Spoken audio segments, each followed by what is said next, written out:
Hey, this is Brandon Marina on Film Tips for the film class. This is basically just a conversational type thing that it's us talking about the concepts you guys are learning in class, and then also how to apply them when you're doing your filmmaking. Because Marina has worked on a couple short films, and I've worked on a countless number of short films and musical videos. We did a feature and stuff, so we got some experience. Yeah. So yeah. So director and DP relationship, what does that look like? In my opinion, you guys will need to be so close together you're almost married. It's very like a symbiotic relationship where one knows what the other one's gonna be thinking, and the other one is like doing what the other one's thinking. That's in the best case scenario, but that's not always gonna happen. In this class, you guys have a limited time, 3 months, which seems like a lot of time, but it's not. You guys have to create a script, storyboard and shot list, get actors, get locations, and then make your short film, and then edit it. And then once that, you guys have a hard deadline for the screening. So you guys won't have like a couple months just to doodle on with editing and tweak it to the best. So a lot of what makes your film good is a pre-production. I've never directed. I've only AD'd, and that's pretty much what I've done. Assistant director, sound, and then in indie filmmaking, you wear multiple hats and you just do everything. So I've done that. But Marina has directed. So, you got any tips for them? Yeah.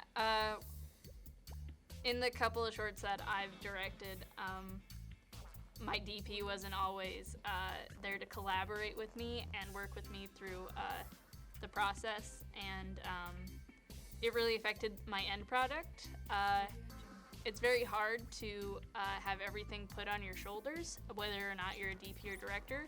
So make sure you have a DP that can fulfill your needs, and make sure you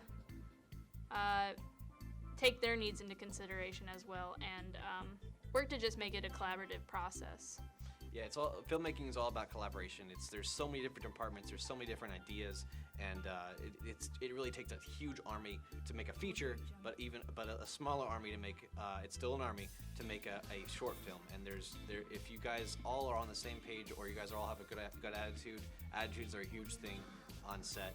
If you show up on set with a bad attitude, it's going to be contagious. Everyone else is going to have a bad attitude, and it's going to slow your production down. No one's going to have fun. Filmmaking is about fun. Filmmaking is something that you guys are going to be doing for probably a little bit, at least for this quarter, and it's supposed to be a fun experience. And if someone shows up with cranky attitude because they've had a bad day or whatever, it's gonna show in the final product, because it'll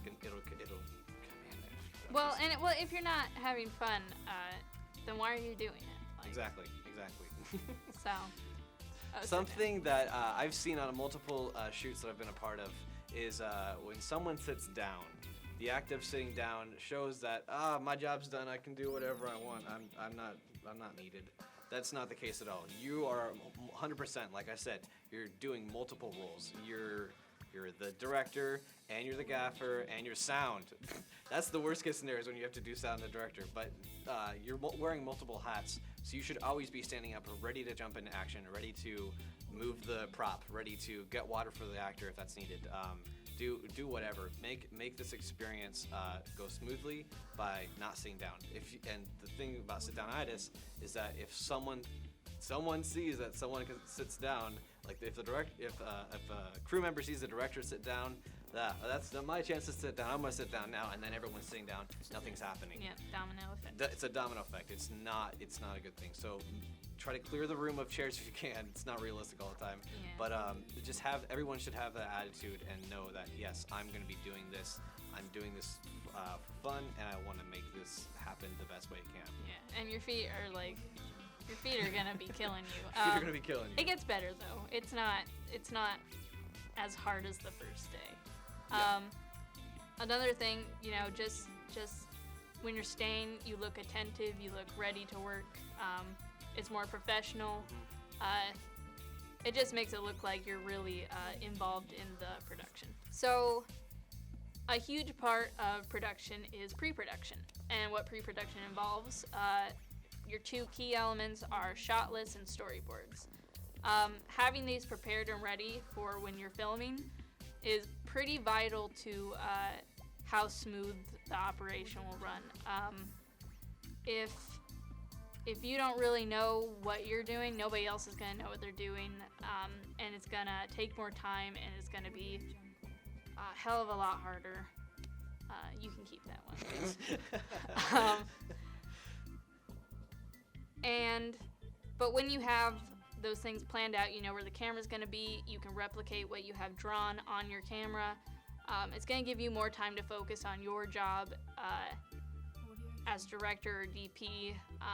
It's going to give you a clear path to follow during production, and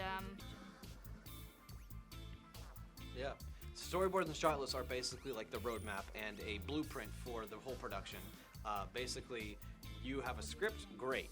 How we're going to shoot this, that's what the storyboard shows. It shows the angles of the director or whoever makes this shot list.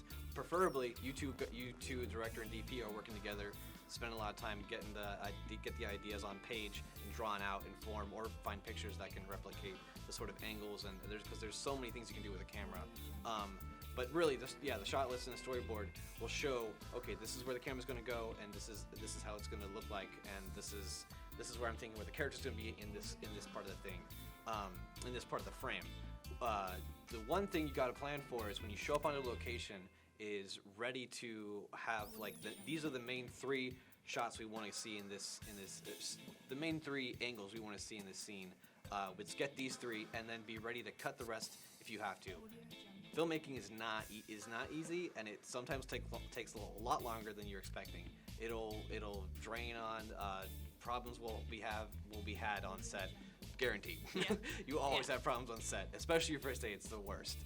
But once you make it past that first day, that's when you know you're a filmmaker. Yeah, and having that pre-production is going to make those terrible events seem a little more bearable. Yes. Because you have a plan and you're going to follow through with it. So pre-production also shows in the final product. As you saw on the first day, Jenny Mills, Kerr Malkin put a lot of work into the pre-production on that. You can see that in the binder that we passed around.